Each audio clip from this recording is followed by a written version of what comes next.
Good evening, everyone, and welcome to the world of the International Fab Talks. It's always a joy and pleasure to meet different people on this platform. I get to learn a lot. My team gets to learn a lot. And we evolve. When we learn something new from our guests, we evolve in the right way. It's not that we only should learn from books. We could learn from the experiences of people around us. And when the right kind of people share the journey with us on the International Fab Talks, it's a matter of pride and it's a joy to have them here, right? It's a blessing. In fact, I should say it's a blessing that we have their presence with us. And today we are blessed to have the presence of a wonderful soul who's going to connect us with ourselves, who's going to make us understand about life in his own way. He has understood life. He wants to show the path to us. And I'm eager to learn from him something. And I'm sure many of you too will agree that learning from others who have been experiencing various kinds of situations in their lives is always something very good. So dear friends, I'll not take much of your time because I'm excited to meet this gentleman. He's here with us. You would love to know who our guest is. I'll introduce you to him. He's none other than Mr. Zafar Satyavan, a wonderful soul, warm, gentle, and down to earth. He's joining us all the way from Auroville, which is located between Puducherry and Tamil Nadu, if I'm not mistaken. Let's get to know more about his journey as to who he is and what is his mission and how he's going to spread light on this path.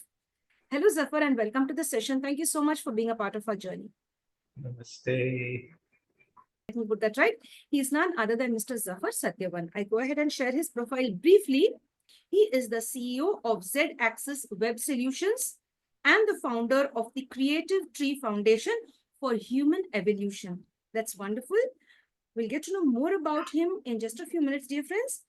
So he's had wonderful experiences even with regard to interactive digital media, and he's focusing on working to launch a social learning network. We'll get to know more about it. We'll get to know why he has begun this journey of writing and how it has transformed him into a beautiful individual. You see, when you become a writer, all the beautiful thoughts will just flow and come out, and then you put it on pen and paper, and then people are able to read it, and that could transform your life just by reading one good book, right? And you see, many of his friends and family members find him mysterious. In fact, I found this person mysterious. And mystery is something that we all love mystery, right? So let's get into the zone of understanding Zafar and his life and get to know his thoughts. In what way can we benefit today from our celebrity guest? Zafar sir, thank you so much for being here. You were a mystery all these days, and today you're going to be here with us to share or unfold the mystery. Zafar sir, I would love to ask you this. Like, as of today, how would you describe yourself? Like, where do you see Zafar today? How has he evolved through all these years? Who is the real Zafar as of today? Okay, there's a little twist on the path. I've been on a path, on a journey for a long time. But as I shared a little earlier, like since last year, I have moved from my place of residence, which was Bangalore, for a long time, almost 10 to 15 years. And I have recently moved to Auroville, which has been a dream of mine for a long time. I came here first time in 2001, and then life happened. I didn't join the community because I wanted to leave everything and become a part of this community. It didn't happen. Life happened, took me to Canada, back again. A lot of things happened. And then writing two books. The first one is called Something Divine, about my experiences. And the second one is based on my experience of creative teaching. So that has been the journey so far. But recently there's a twist, and I'm now finally in a place which will allow me to share all that I have accumulated in the over the years. So I would like to say that maybe I would say the journey has taken on um a different scene in front of me now, because I'm no longer seeking as much as like seeking, but now I want to share what I have discovered in the journey, and that is very, very interesting.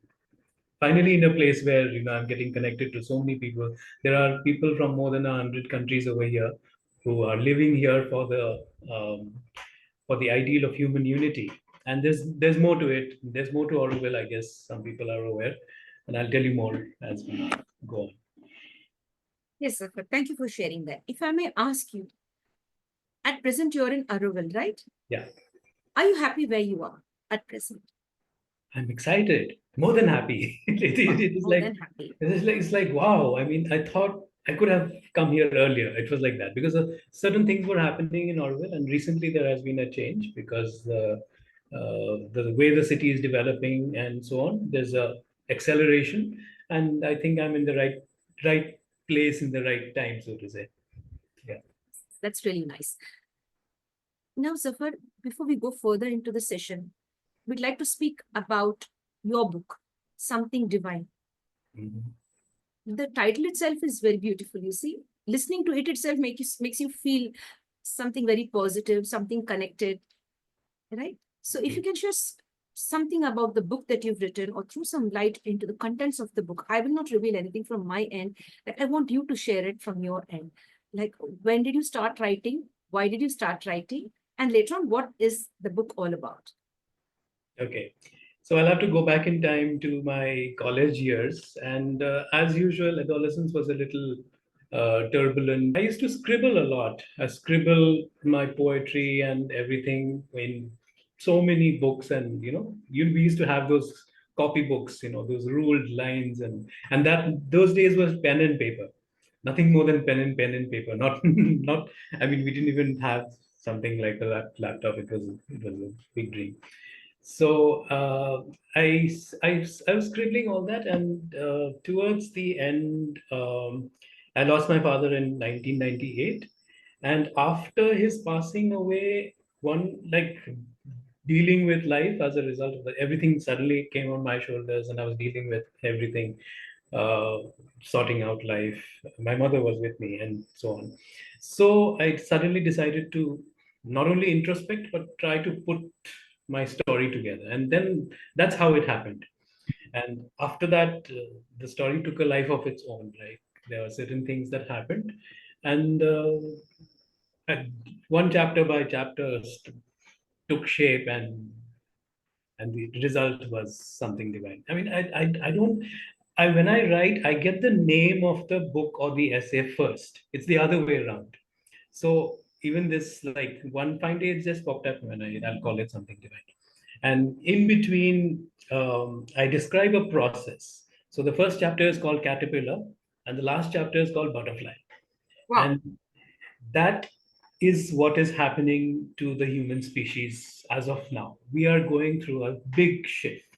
Like there were pockets of civilization, whether it's China or whether it is Vedic society or Europeans or Americans, pockets of civilization had reached a level of maturity and harmony and so on.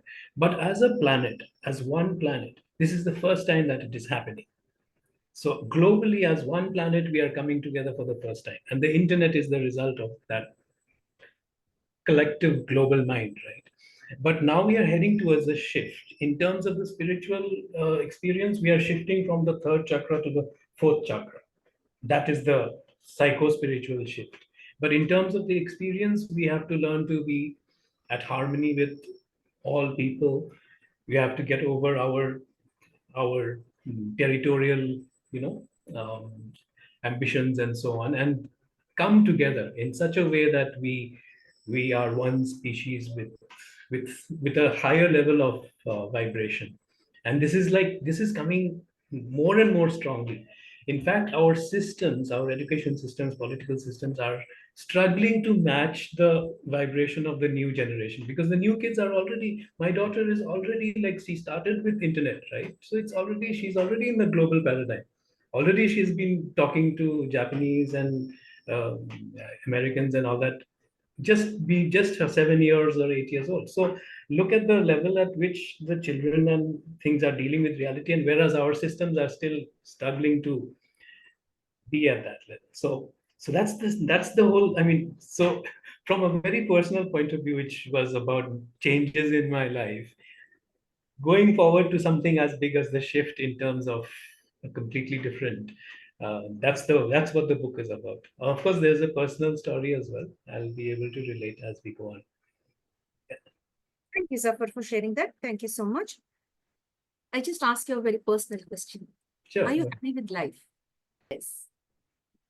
Um, Happiness is somewhat relative because if I look at happy in all areas, definitely no. I mean, some areas are lacking in that. But personally, very much at peace with myself. So if coming from that inner space, I'm completely in harmony, and in some areas, I'm very happy. Some areas I would like to be more happy, maybe. I'm not getting as much time as with my child as much as I would like to. I would like to. That is something I would like to work on. And also connecting to my soul tribe, people who are really in sync with my vision and things like that. That will give me more happiness. And of course, now I'm in a place where this looks very possible. Yeah. So overall, am I happy with life? Definitely yes. That's nice. That's a positive answer. Right? That's good. Zafar, you are a learning specialist. What does this mean? Like many of them wouldn't know what is it actually. Who is a learning specialist, and what Hmm. do they do, and how do they, contribute to the growth of the society? So, 2002, I suddenly came across International Academy for Creative Teaching in Hebbal in Bangalore. And that time I was doing a little bit of coding on my own in my laptop and things like that. I was working with some company or something like that. And then I was a little confused as to where to take my skills. So I said education technology is an area which is new and things like that. So I just went and joined the course, and it was a fantastic learning experience because Dr. Gururaj Karjagi, whom I consider my guru, in a way, was the brainchild of that course, followed by the Jain Group, which has started the institution. And they were trying to revolutionize teacher training, like giving teachers a completely different, broaden the scope and make them gurus and really like something very interesting. So we had yoga, we had art, we had technology, and so on. And then I also became the technology guide. After the course, Karjigi sir asked me, where would you like to work? I got the position because it was available. The other person was quitting. So I was technology guide in that institution for 1.5 years. And after that, my Canadian visa came through, so I had to uh, go away. And also the institution closed down and it changed a bit. But during those 2 3 years, it was just fascinating. Zip to 2006, 2007, I did a course in Canada where there was a collaborative workplace project. And during that project, there was a theme given to us. And there I used the concepts that I learned in creative teaching. And we got the maximum marks. My team got the maximum marks in a faraway country with completely international participants. That's when I realized that I had got so much value from that course. So when I came back, I decided with another two co-authors, Namita Kumar and Abhishek Shetty, who was a YouTuber, and Namita was a PhD student in Indian NIAS in some institution in Bangalore. And we all three of us came together and said, okay, let's do something. And, so during that process, we came up with this title called Teaching is Out, Learning is. And Abhishek was very much enthusiastic about that because he had come up with the term learning is beautiful. His whole YouTube series of videos was called Learning is Beautiful. And we had such a fantastic time learning from each other and putting across the book and so on. And then I had revised the whole the work of the teacher, because a real teacher doesn't teach, because nothing can be really taught unless the student is willing to learn. And when the student is willing to learn, then more than more than the curriculum happens, like, because curriculum is only a framework, it's only a means to share knowledge. So uh, so the idea that teaching is out and learning is in something seemed very relevant, and for not only that time when we wrote the book, it is even more relevant now. And then the whole idea of changing the perspective of the work of a teacher.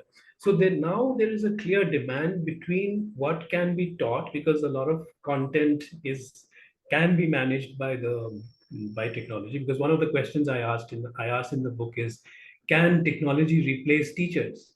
And the answer to a large extent is yes, because all that we do is just, if you are just sharing information with content, then a machine or a computer program can do it better.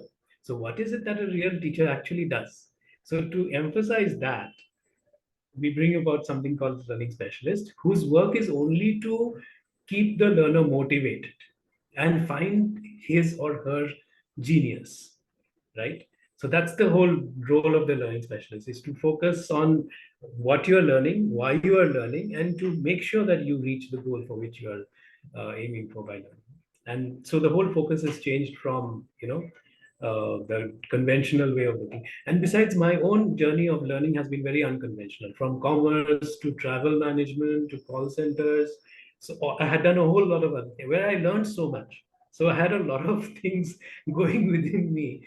And then the result was this book, and all putting it together was another wonderful experience. Yeah. Yes, sir. That's really nice. Thank you for sharing that elaborately. Thank you very much.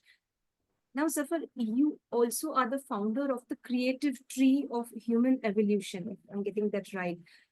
What is this all about? What is it connected to? This is very much a work in progress. In fact, I'm here in Orville to actually start the thing. I'm connecting to a lot of people who are related, who are either full time into academics or somewhat related to education, and then to emphasize the shift that I talked about, which comes as a result of my experience, and which is what I have written about in Something Divine. So to create that shift or to enable that shift, we have to look at the current situation in terms of economics and society and all the technology and the AI and all that, and to find out what exactly is the common ground for that, and then to bring about thought processes and ideologies that actually meet the needs of what human beings are looking for.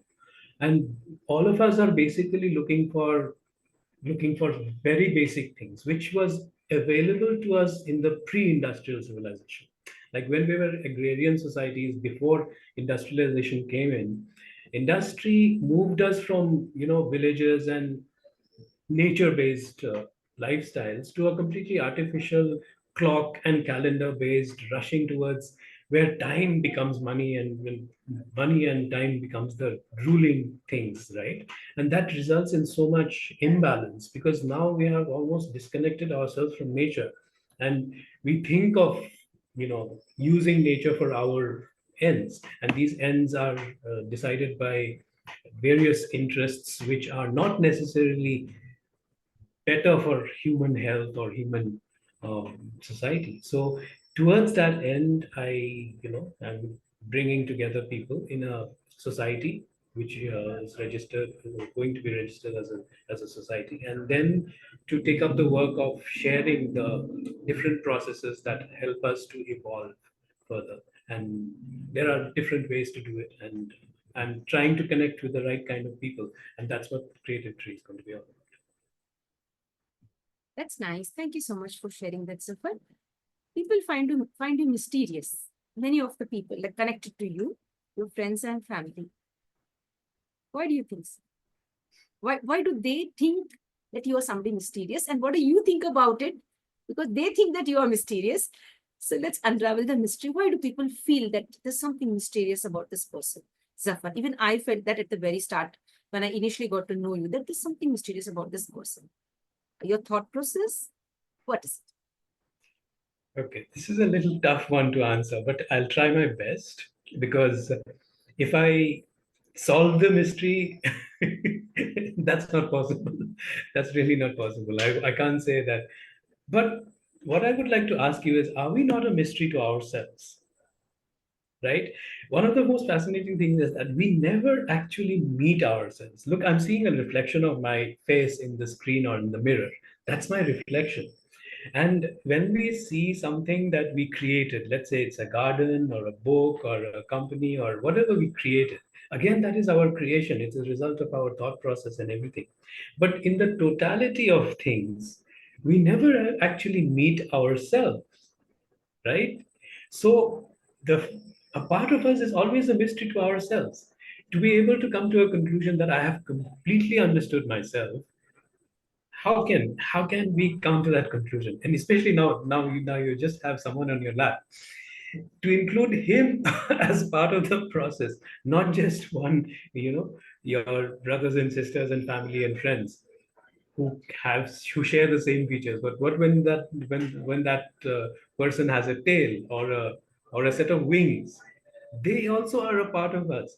So I think it is fair enough to say that we are all still mysteries, trying to solve the, and trying to get to a level where we comfortably say, okay, I know myself now. But do we really know? A part of us will always remain a mystery. So I can't exactly say, and so I think the whole idea about this is that I'm brutally honest in that, because most of the time you have people who are saying, "Okay, I know it all," and then everything flows as a result of that. I'm being very honest and say, "Hey, I don't know. I don't know who I am. I haven't figured out myself completely," and that's when that's how the mystery continues. But besides that, I have also I kind of in my second book I ask a set of questions, and two very important questions I'll ask, because even something divine, of course, something divine was not about asking questions, but what is time, and is your name really you? These are the two fundamental questions that have occupied my thought process for a long, long time. And the answers led me to some very, very interesting discoveries. We still are not very clear about these two questions. Like, what is time in this? What is the significance of time? Because when we are fully concentrated in something, time seems to go very fast, you know. And sometimes when we are doing something in a repetitive manner, time seems to stretch like for hours or even days. And if you are used to meditation, or if you have some experience of meditation, then there is another sense of the inner time when you're lost in an inner world. Time takes a completely different dimension altogether. And then the question, that is your name really you? That again is another fascinating um, journey, because to really find out yourself and to say that I am so and so, and then to justify it with also with all the data that you can have. Because in terms of memory, how did I get to understand myself as Zafar? Someday somebody, okay, as a baby, I was first labeled as a boy. Okay, he's a boy. Okay, I get to know that I'm a boy. Then somebody calls me by a certain name, Zafar, and then it sets into my brain, right? But there isn't a single cell in my body with my name on it, right? So we are all still mysteries trying to solve our own mystery. That's nice. That's nice. Thank you so much for sharing that, Zafar. What I'd like to ask you now is, see, we come with nothing, we go with nothing. Yes, it's a short journey, life.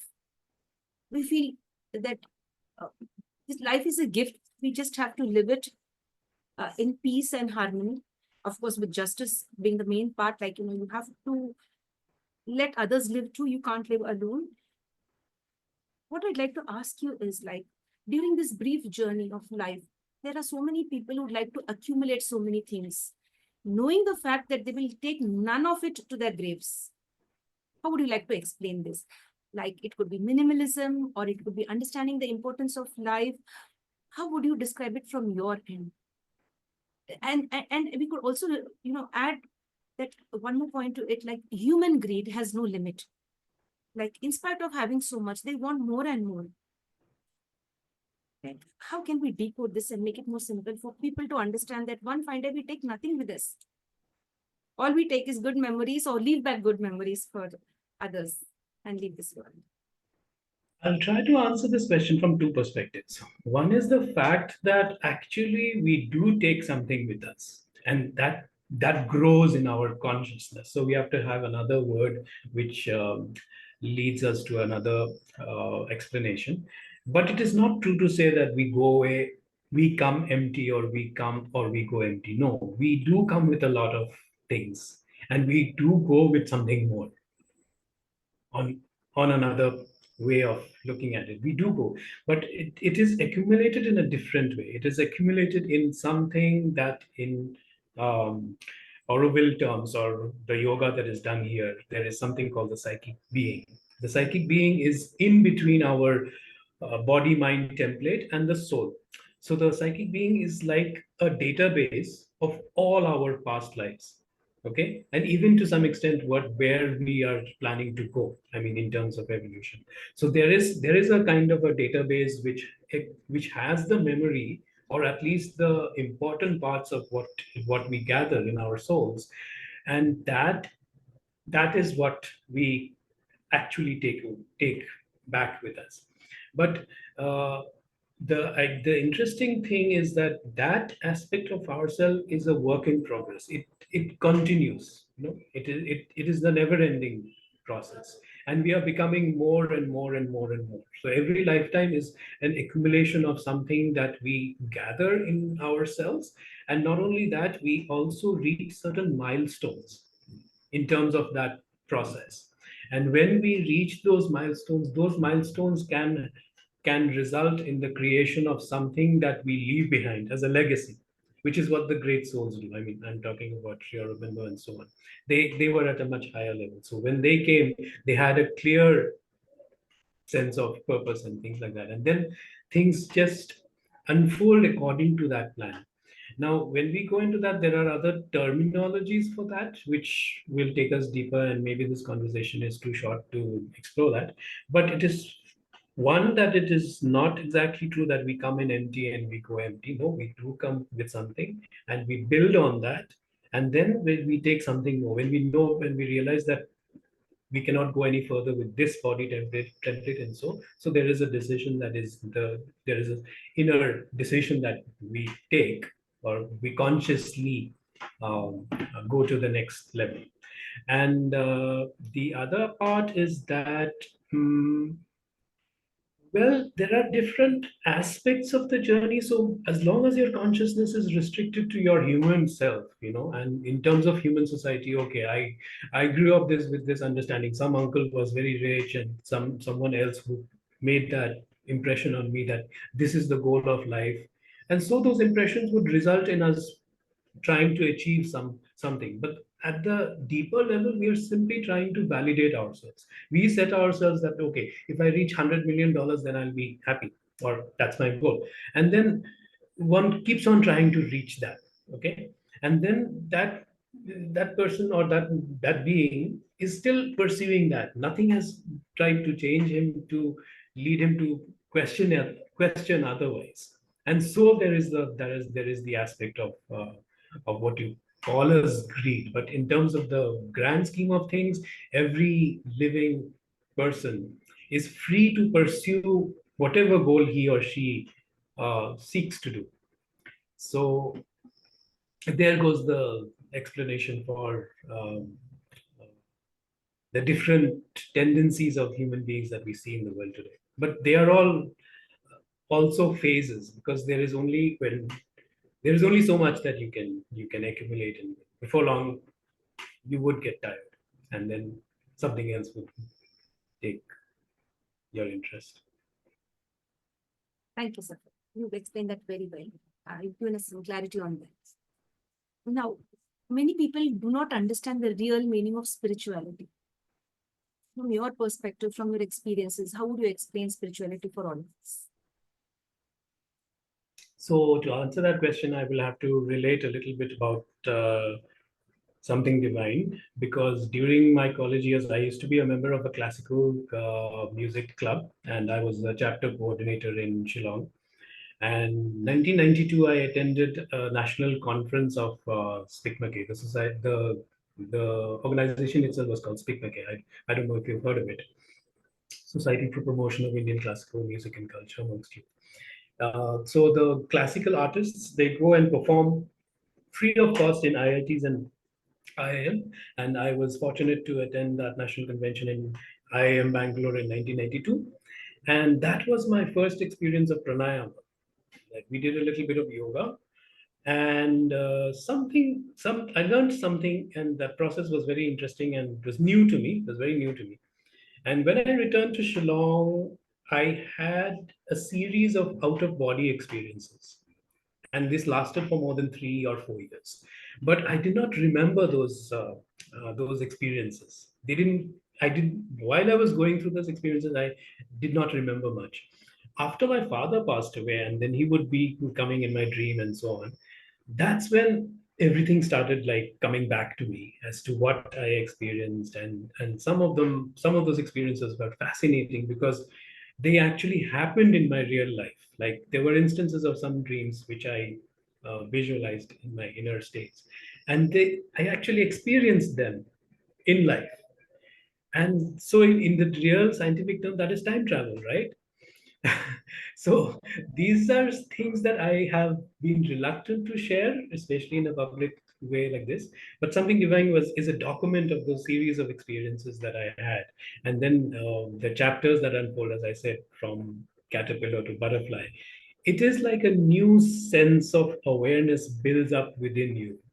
Okay, and so spirituality is a, a more authentic connection with who we are in terms of our experience in this physical reality. And many a time, because the word spirituality is now in fashion or something like that, there will be people who will, copy paste here, copy paste there, and put something together, market it very well. Google is ever ready to help you to find your audience and so on. So the word spirituality has kind of become such a commonly misused word that the real significance is lost to a lot of people. So in real terms, it is a deeper and a more authentic connection to who we are. It will also result in some amount of service to others, because when you arrive at a very authentic connection, you will feel duty bound. You will feel like sharing it with others. It will not happen. You won't have to do any marketing for that, because it will be something that, hey, if you get something very valuable, you're always inclined to share it with your loved ones, right? It will come very naturally to you. So the real sense of spirituality is an authentic connection with ourselves, the discovery of something that gives value to others, and by sharing it, you will be able to connect with others in a more meaningful way. And probably the relationship aspect is also important, because it is not something that can become like a product which is sold in the market, which is how we tend to see things. And that is the, you know where real spirituality would kind of come in. It would be an authentic experience, leading you to have a more authentic experience of yourself. So it is from one experience to another. And before, actually in a time when knowledge used to be passed down in person, like we had to go and live with a guru for a long period of time, and then we understood something, right? It was not something I read a book and I did a seminar and I understood something. No, it was not like that. It's a lived experience. So so it's a much more dynamic word than understood in average terms. I hope I've been able to answer that Yes, to your. Zafar, yes.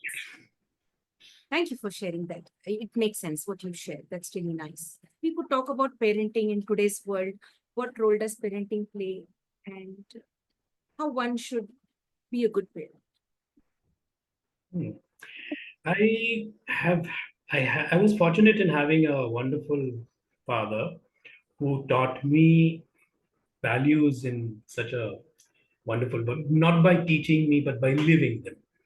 By living those values, and also that generation, including an uncle and some extended family and relatives and so on. But life was a little simpler in terms of that time, when we used to go to each other's houses, we used to celebrate life. The in-person contact used to be so much more, you know, real. Those relationships and those uh, events and incidents were based on real contact. I think the challenge here is that what is happening right now is that has taken a backseat, kind of, because we are rushing in an urban atmosphere, and with devices all around. The artificiality of the human connection has kind of come in between this intergenerational dialogue and communication. I think it is more about communication. So if you're trapped in a world where you are mostly in a digital, ecosystem, I mean, work takes you to this, and you spend your time in front of a screen most of the time, and you're not conscious of it. If you're conscious of it, then you shut it down and you actually make a connection. You make a conscious effort. I think this is the underlying need of the hour, to understand that devices are helping us to connect, but not to communicate and share experiences at the level of certain relationships, because those relationships require us to interact on a much more closer level. And unless you have a comfortable sense of being in tune with your own purpose, you would not have anything to share, right? Like, let's say I'm sitting with my, I think this is a challenge for many parents.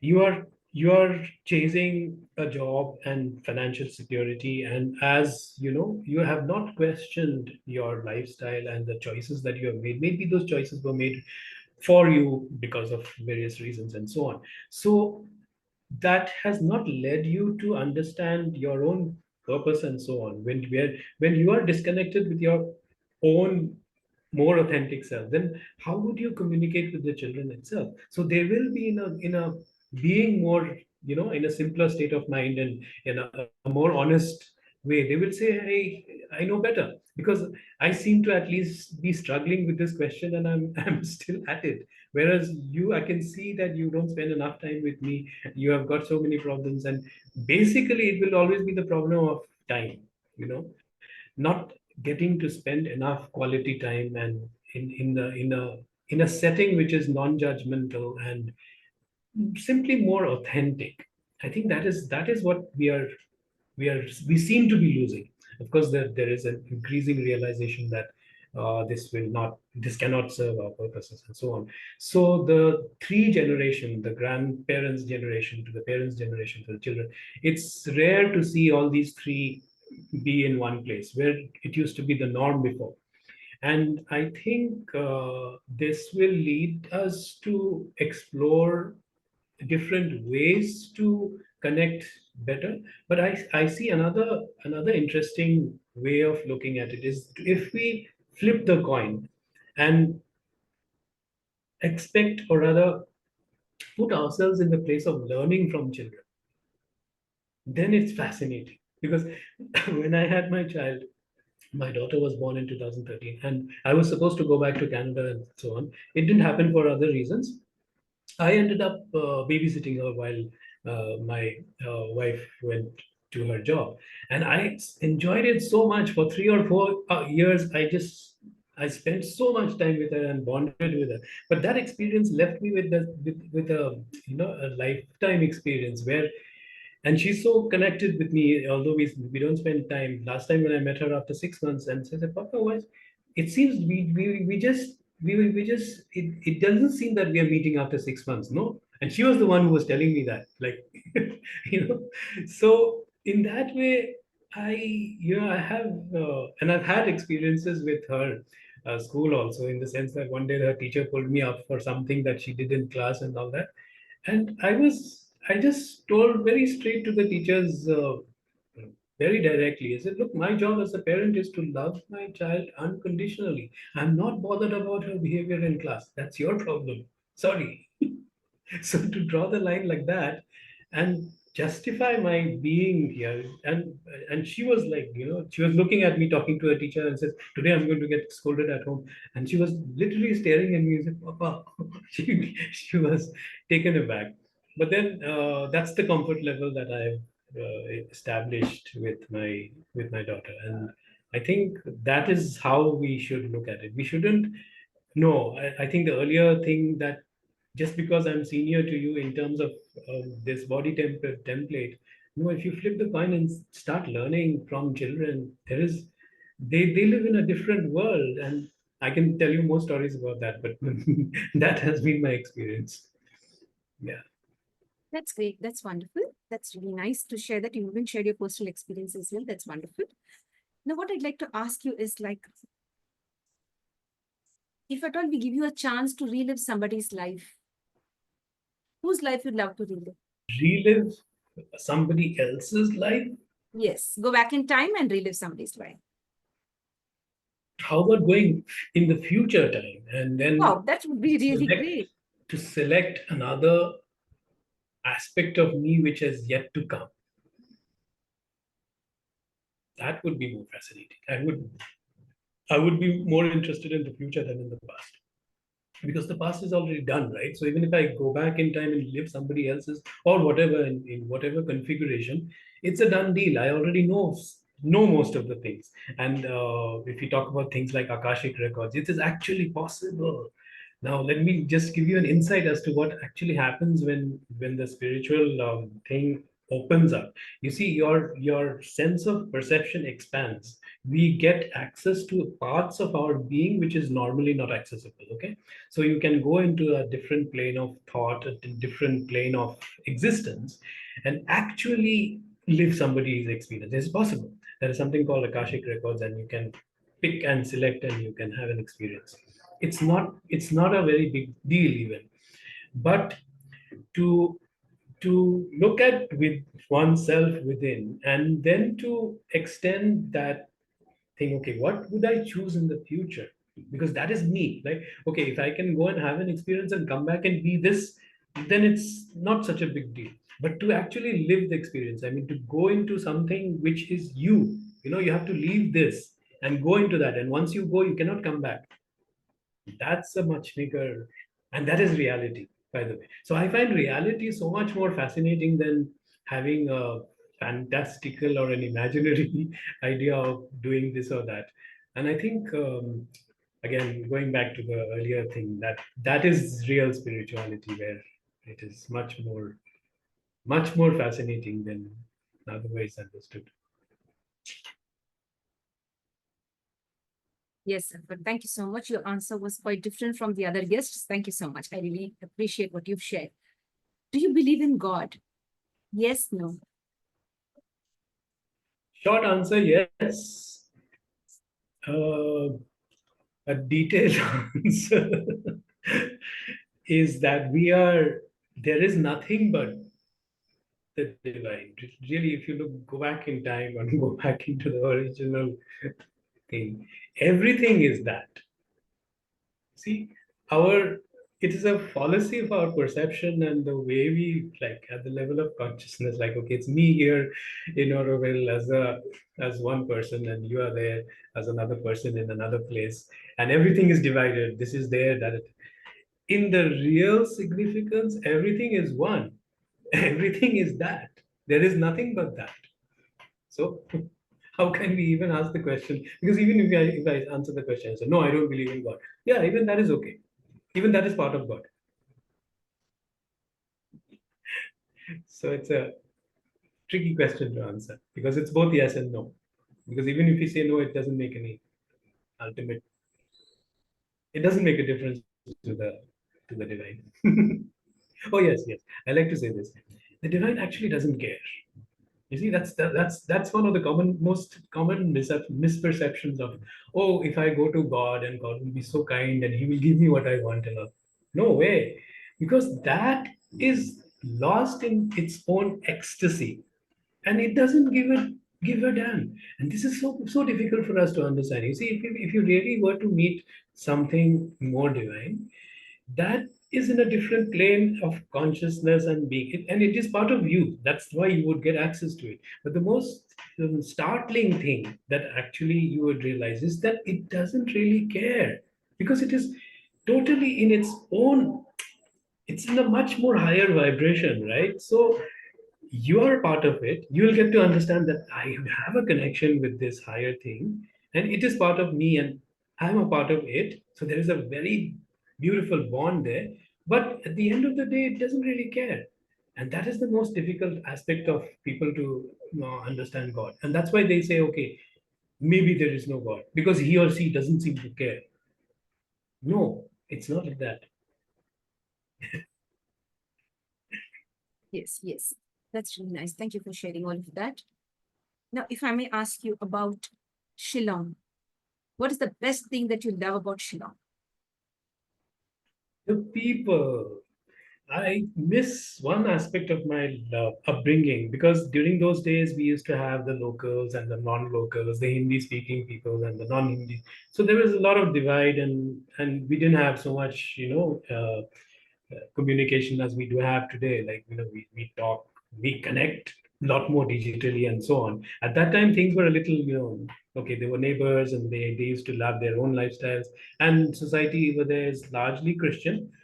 And over the years, as I grew up, I got to understand that hey, there is another section of the local people that are not Christian, and have their own traditions, the matrilineal society, and they have their own languages and all that.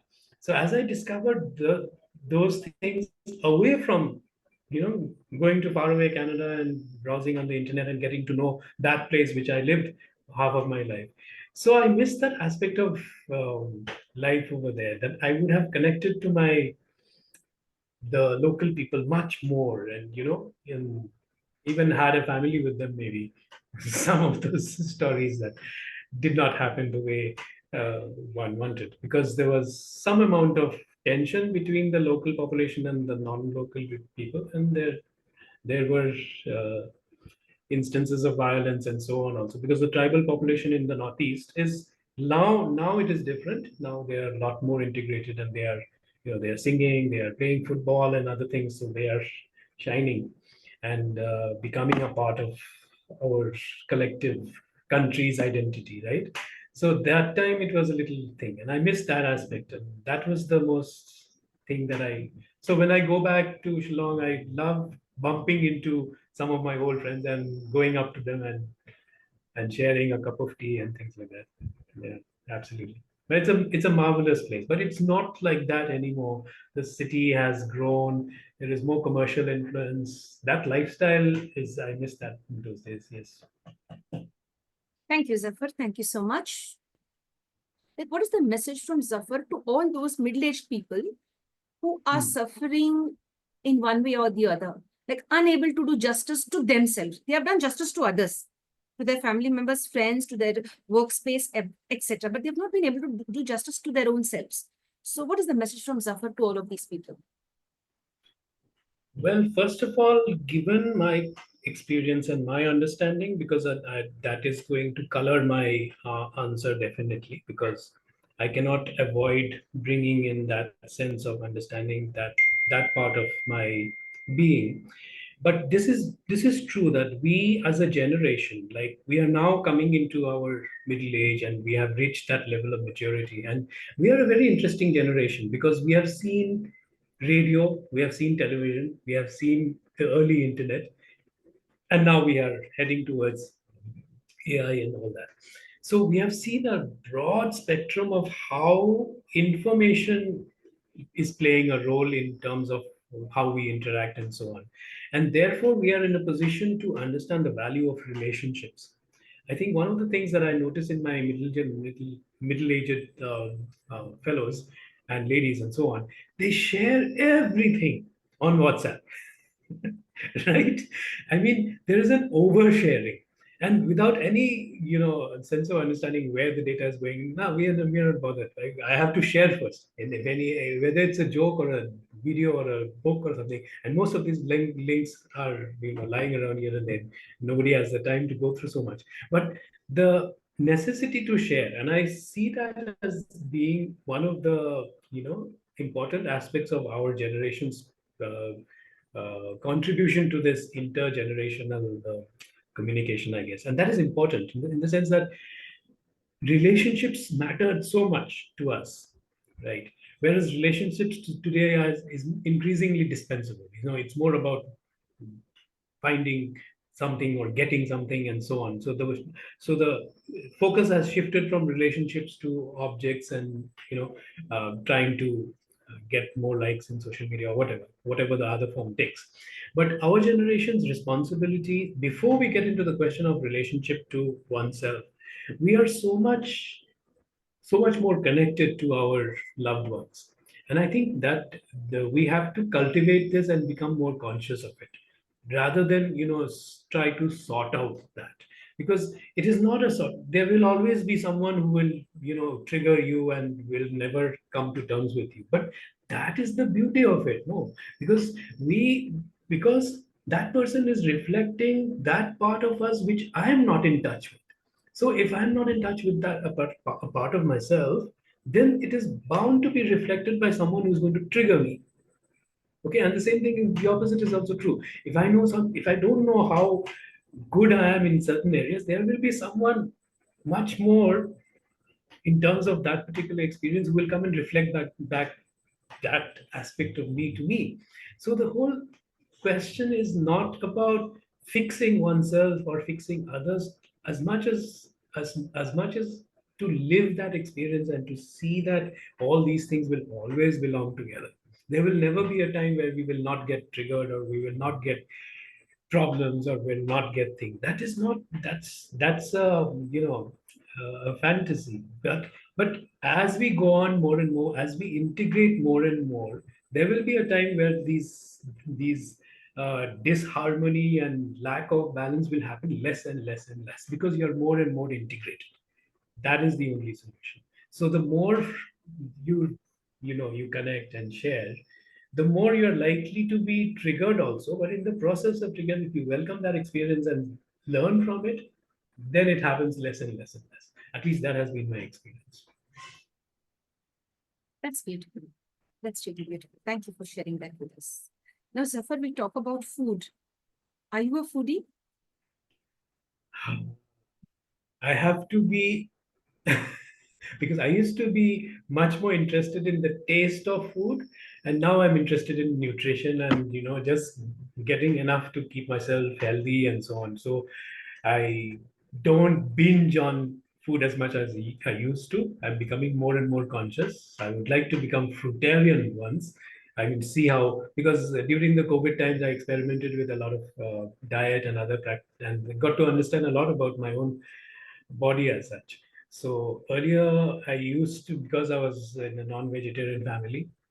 I'm largely vegetarian, by the way. Since college, I'm mostly vegetarian, although I belong to a non-vegetarian family and society and so on. And food has been a very interesting experience. But these days, instead of the taste, I want to focus more on the healthy aspect of it and try to cut off all those sugars and all the excess things that we are always tempted to, eat good food and share our taste buds. Yeah, right. But yes, I think I would like to have a restaurant one day so that I can cook for the people and share some of those things. Yes, Zafar. Zafar, that's really nice. Thank you for sharing that. On a scale of 1 to 10, how would you rate yourself with regard to forgiving people in your life? Because it's quite hard to forgive. And let me tell you one thing, and to all our audience, the more you forgive somebody in your life, they're going to hurt you the more, from my personal experience. And from the experiences that others have shared with me till date, the near and dear ones who have shared with me. So if I could ask you this, like your personal journey with regard to forgiveness, on a scale of 1 to 10, how would you rate yourself? I don't think I can do justice by rating it on a scale of 1 to 10. I would definitely fall in the lower 3, 4, maybe. Oh, honest Maybe. of you. You're very honest on that. Being very honest. It's not a question of forgiving. More, it's about forgetting. Forgiving compulsions. I had no other choice but to let go because I wanted to keep my own peace. Stop thinking about, oh, this person has done this to that to me. Why should I spend my mental energy thinking about that? The more I think, the more troubled I feel. So at some point I said, look, I'm not going to think about it. Let that person be whatever he or she wants to do and let go. Because real forgiving is also forgetting. That's the difficult part. That you have forgiven to such an extent that you've even forgotten what he or she has done, and I still go and talk to that person. That is a challenge. That is a real challenge because real forgiving is about forgetting also. So that has not happened with me, and nowhere near that. On the other hand, because of an expanded sense of awareness of me, because I feel that I have been someone I was compelled to be this person with my partner and so on. And now I'm moving on to another role which it requires me to be. So I have three distinct me inside. And so I relegated to that. Okay, that belongs there. It's no longer a part of that story anymore. It's no longer me. And so in that is the way I have learned to deal with it. And as I'm going forward, it's a completely different set of relationships and all. And I think we can talk about my name here because I used to be known by Zafar Halim Chowdhury and so on. And both those Halim is my middle name, which given to me by my mother when she was in hospital, and there was a nurse by that name. And Chaudhry came from my uh, father. And as I discovered myself, a more authentic part of me, which relates to Sri Aurobindo's Savitri, and I fell in love with the name, and now I would like to be Zafar Satyavan. And that's how. So I think that forgetting part is becomes easier when I relate to myself in terms of Zafar Satyavan, because when I have someone dealing coming from Halim, okay, delete. But at least put it in the recycle bin. Yes. And you see, forgiving is something, forgetting is something. The more you try to forget, the more you will remember it. And like, deep down it hurts. So I mean, it's quite a difficult task, forgiving and forgetting. Maybe you can forgive, but can't forget. I mean, even if you forget, there are certain times, sometimes you're triggered by something, or I don't know. And one more thing, Zafar, what I'd love to ask you is, and like, it could relate with the audience as well. Better block them out. If you're on social media connected with them, with XYZ, whoever it may be, if they have hurt you, your near and dear ones, or your friends, or whoever it may be, if they've really caused you intentional harm, not unintentional harm, intentional harm. It's not the right thing. How would you explain that, Zafar, for us? Blocking, is it I the would right thing? have to share a little bit about technology itself in Mm-hmm. this question, because it is definitely it is not natural. It is by design to some, maybe to a large extent. Okay, so first of all, when you're using an application, please understand that this application has been designed by a very conscious and intelligent set of people sitting in some office somewhere in the world and aligning their work to get a benefit from something that makes that application successful and so on. And so to understand that you don't define your relationship based on these connections that you make in the digital world. You have to have a stronger sense of identity which is not digital to be able to handle the amount of, you know, because you mentioned blocking. No, blocking is not even possible in the real sense of the term. And the other thing is that technology defining relationship is not in, like, it should come with a set of caution, because if you define your relationship in terms of digital interactions, then it's a hopeless case, because it will not really reflect the truth of things, number one. Number two, technology itself is going to be more authentic in future, because people are beginning to have a sense that, look, I'm not my device, and therefore to have a conscious way of disconnecting from devices itself, because that is a necessary thing to do. And to understand that many of the interactions that we have in the digital world are by design, whereas in the real world, blocking or even forming a connection is not possible.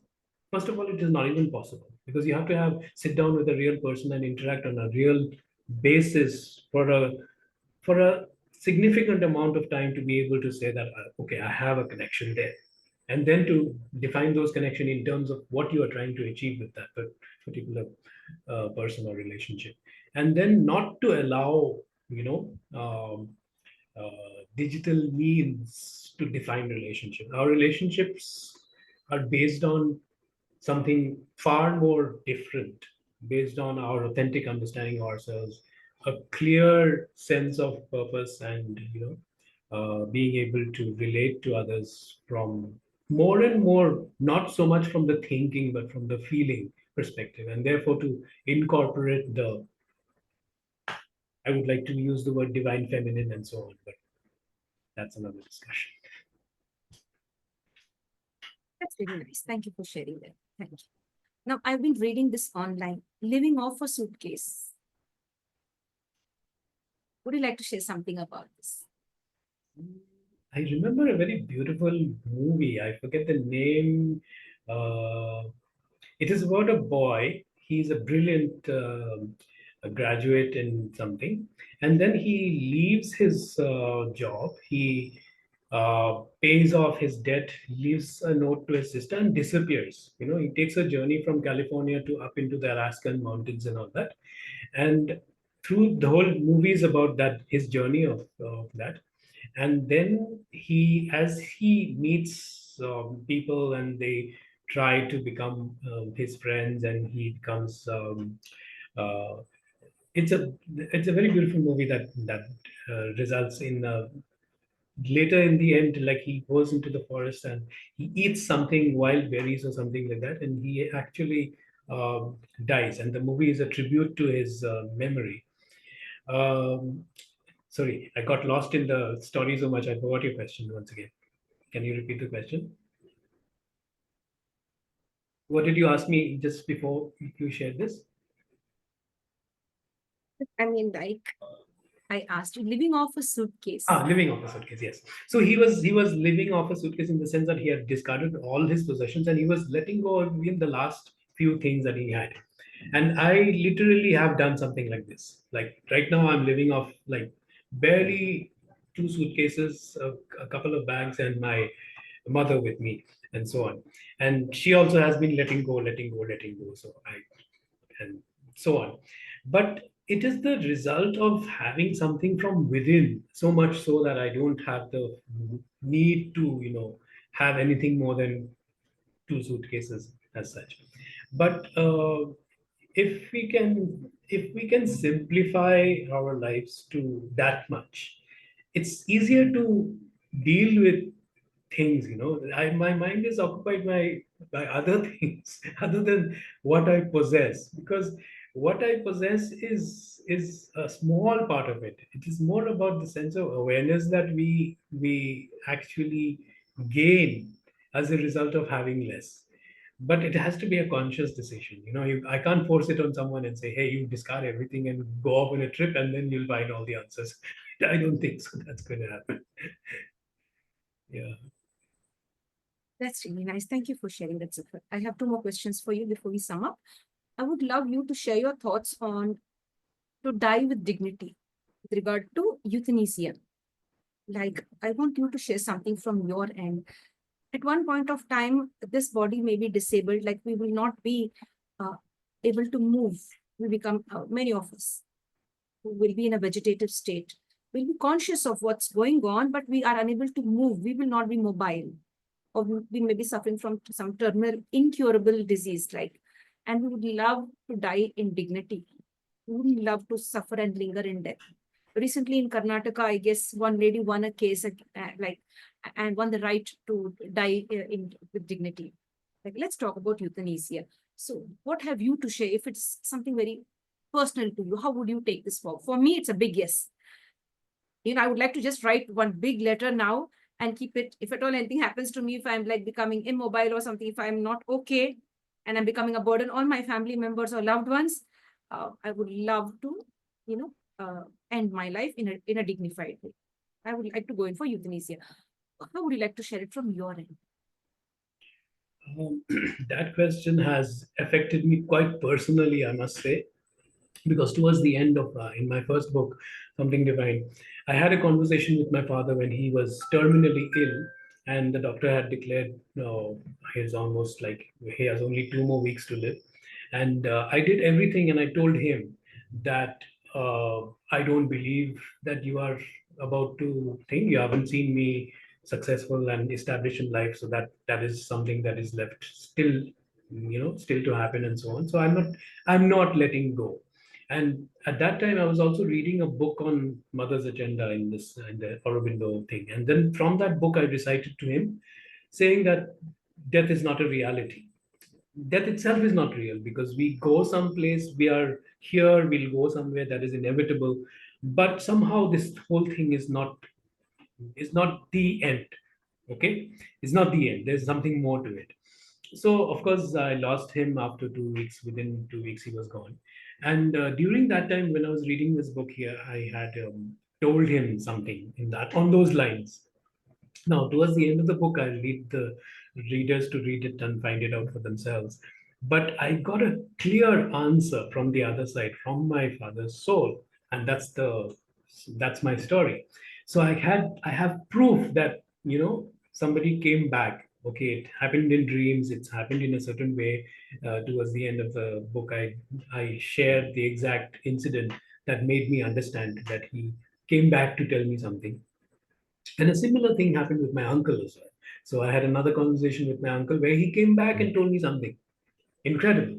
So first of all, so to understand that question and to really expand on that, that death is just an incident in our much expanded sense of life as to who we really are, because I was in a different body temple before. I am in this body temple now for a certain purpose, and maybe in the future I will have another physical form which might be different, very different from this. So these are fairly flexible things. So the choice of actually leaving consciously, I think that is what we have to emphasize.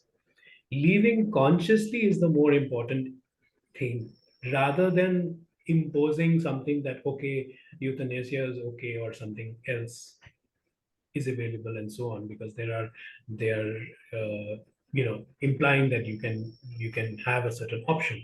But that imposition of that option, suppose like hospitals have this function in future that okay, you have been registered for ending your thing and all that. I think it is going to be redefined as because we are having this question itself. It will lead us to explore that from a broader understanding of what exactly is dying or death, because living consciously is something completely different. And in fact, I would say there are people who want to live and they are not able to do so. This is also going to be an issue, and it is an issue. And in fact, because you can sustain life, right? You can sustain the body at the bare minimum and so on. Now, this person does not want to live anymore. He wants to live, but somehow, because of religious reasons or other reasons, that decision is, delayed or whatever. So I think this is more of a very individual thing which will actually play out in the end. So you cannot exactly justify any of these things, because it will be very, very specific to that soul and the choice of that soul. Because when the decision is taken, then it can happen without even our knowledge. There are cases where the person has stayed on in that place and so on. There are other kinds of ways of understanding these things. So these are more and more individual cases, and as a society to really call a practice such as conscious termination of life, these are gray areas where it will be increasingly difficult to come up with a policy or something like that. No, I won't say that. And even if you were to make a choice, it is not as simple as you think. You may be you may want to it to look like, because at the end we will be able to prolong life more and more and stay in healthier bodies. Yes, this is much more positive and possible. Yeah. Thank you for sharing it. Thank you so much. Thank you. Now, Zafar, many of your friends and acquaintances, they find you very creative. Now, that is something unknown to us. So if you can just let us know, what is the creativity in Zafar? Why do people find you creative? Why? Better to ask them, no? No, creativity is, yeah, to go back to my teacher when I was doing the course in creative teaching. He has this video on the internet where he claims, and I believe that is true, that every human being is so much more creative. except that we have somehow understood the word creativity in terms of maybe arts, maybe as I singing a song or painting a picture or writing a poem, and we define creativity in those terms. No, creativity is actually a quality, and a quality that anybody can have.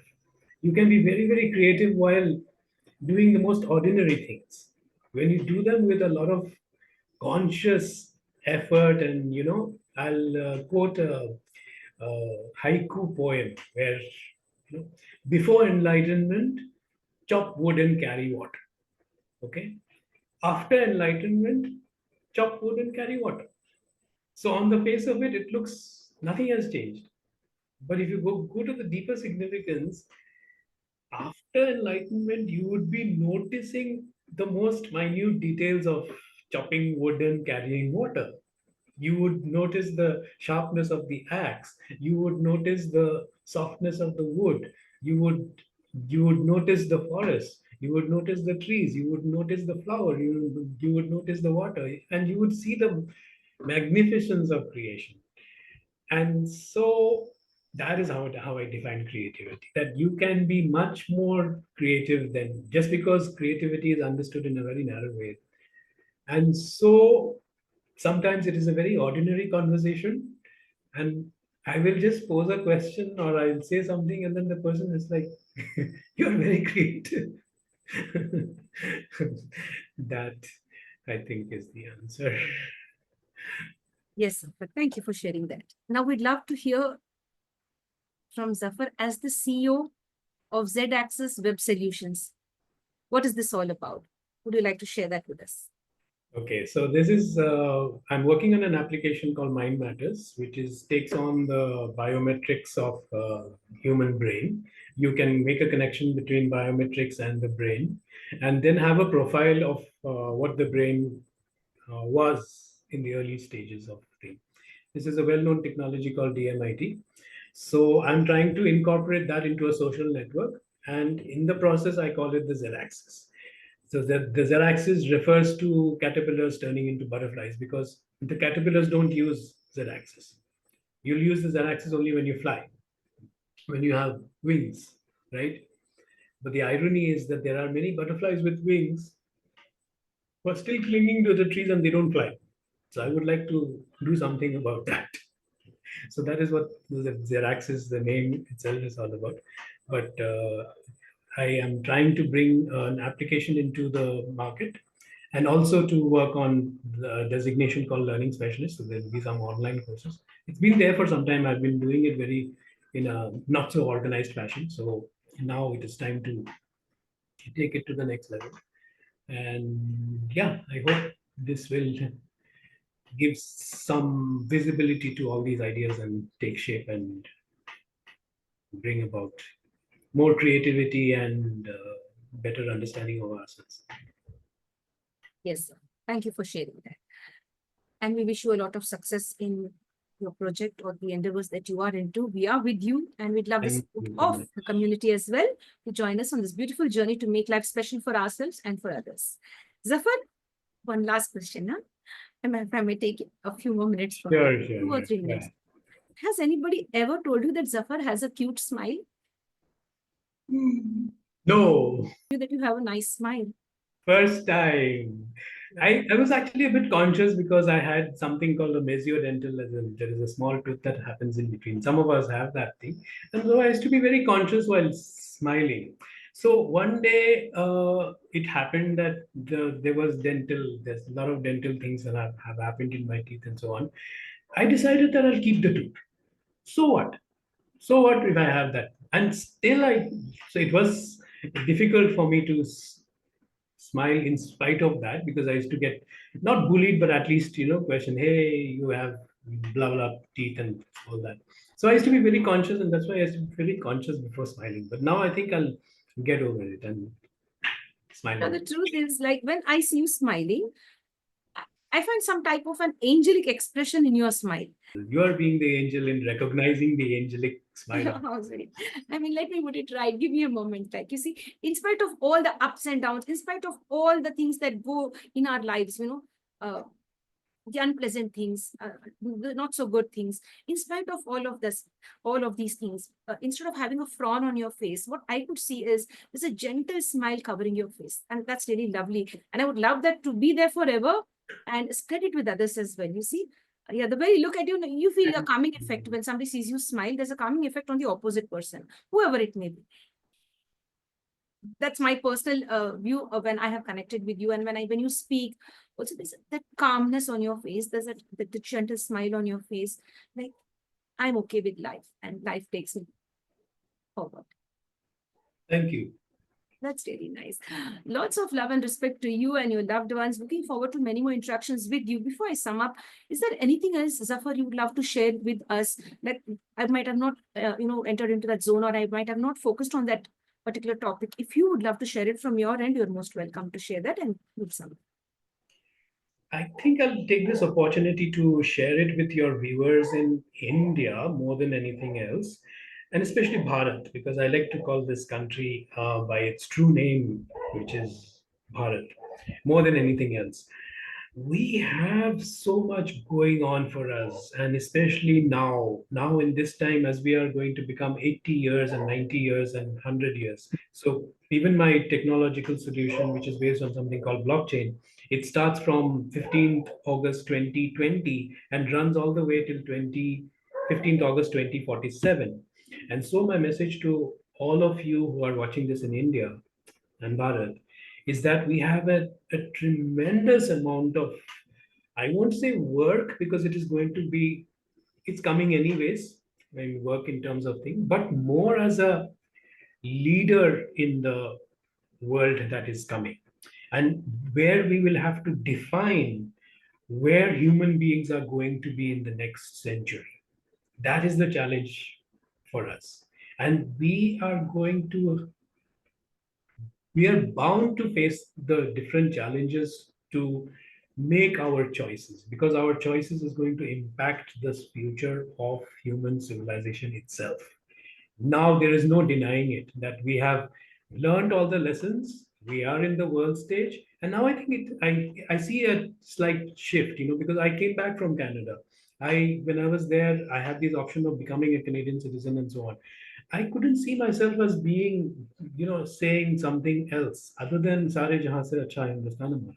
So when I came back and continued my journey, it was not what I anticipated, because I had left the country not wanting to come back or not planning to come back. But somehow things, when I went there, I said, no, this is not me. I cannot, I won't be that and this. This is me and this is the way I'm going to be. So I still have permanent residence of that country and so on.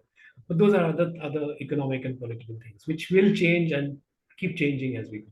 But as our identity and our role for the future of humanity, we have to take ourselves a lot more seriously than we have been doing. Copying anything else or being anything less than authentic selves of ours, with such a rich tradition of spirituality and culture and music. Come on, we are we are heading for some very, very interesting times where we will have to make choices that will impact our own lives and the life of our future generations and the future of humanity itself. So welcome on that. Thank you so much, Zafar, for sharing your time. I think you are doing a wonderful job in Fab Talks because of that. Yes. So hats off to you too. I mean, I'm nothing without the guests, and I'm nothing without the referrals that I get from different guests who refer other guests to the show. Catalyst. An important. It's like a chain. That's how it works. And thanks to all the people who have helped me to reach till here, to connect with different people like you, and to make it a more beautiful place on the international platforms. Thank you so much. It was wonderful. Thank you so much. Thank you, Zafar. Lots of love to you and all your family members and your friends and the known and unknown people. Lots of love to each one of you out there. Stay safe and stay connected. Sir has taken the pains to go deep and to explain all of it so beautifully. We wish him all the best in all his endeavors. With this, we'd like to sign off now from the International Fab Talks. If you like what the International Fab Talk team is doing, stay connected with us. Like, comment, subscribe, and share to the International Fab Talks. Protect yourselves, protect your loved ones, and protect the environment as well. Many thanks, Zafar. Stay blessed and stay connected and keep smiling. Thank you so much. Stay blessed. God bless.